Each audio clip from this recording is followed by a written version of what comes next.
Hello guys, টুকিটাকি তোমাদের সবাইকে ওয়েলকাম। আজ আমি বানিয়ে ফেলেছিলাম আইসক্রিম, ভাবলাম সেটা তোমাদের সাথেও শেয়ার করি। এর জন্য আমি নিয়ে নিয়েছি 350 মতো দুধ, কাস্টার্ড পাউডার, চিনি আর কাজু বাদাম গুঁড়ো।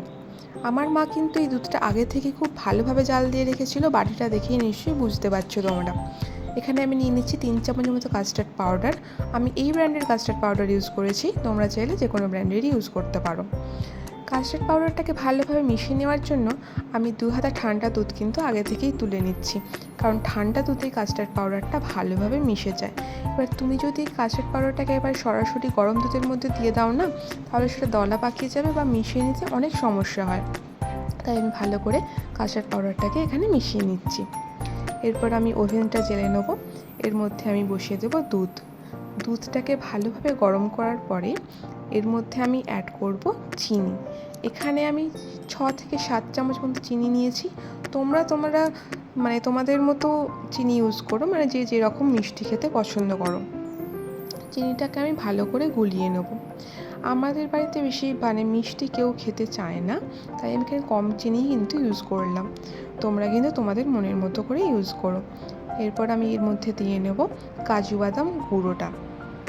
কাজু বাদাম গুঁড়োটা দেওয়ার পর না একটু ভালোভাবে ফুটিয়ে নেবে। এই দেখো, ফোটাতে গিয়ে আমার পুরো একদম উতলেই যাচ্ছিলো দুধটা। যাই হোক, আমি এখানে ভালোভাবে ফুটিয়ে নিয়েছি। তারপর আমি অ্যাড করব এর মধ্যে কাস্টার্ড পাউডারটা। কাস্টার্ড পাউডারটা অ্যাড করার সময় একটু ভালোভাবে এক হাত দিয়ে অ্যাড করবে, এক হাত দিয়ে একটু নাড়াতে থাকবে, নইলেই কিন্তু জিনিসটা দলা পাকিয়ে যাবে। 20 থেকে 30 সেকেন্ড মতো আমার টাইম লেগেছিলো, এরকমই তোমাদেরও টাইম লাগবে। তারপর এরকম একটা থিকনেস আসবে, সাথে সাথে বন্ধ করে দেবে, নইলেই কিন্তু ঘনত্বটা বেশি হয়ে যাবে। তারপর আমরা ঠান্ডা করার জন্য 15 থেকে 20 মিনিট মতো রেখে দেব। তারপর এরকম একটা বাদাম বাদাম সুন্দর একটা জিনিস আসবে। এটাকে আমরা প্রত্যেকটা আইসক্রিম কাপের মধ্যে সুন্দরভাবে ভরাট করে নেব।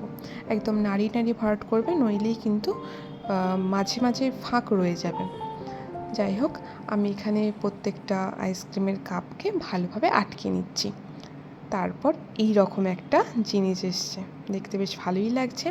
এরপর আমরা এটাকে রেখে দেবো 5 থেকে 7 ঘন্টার জন্য ডিপ ফ্রিজের মধ্যে।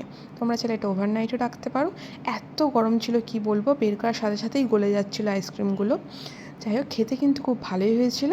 Thank you.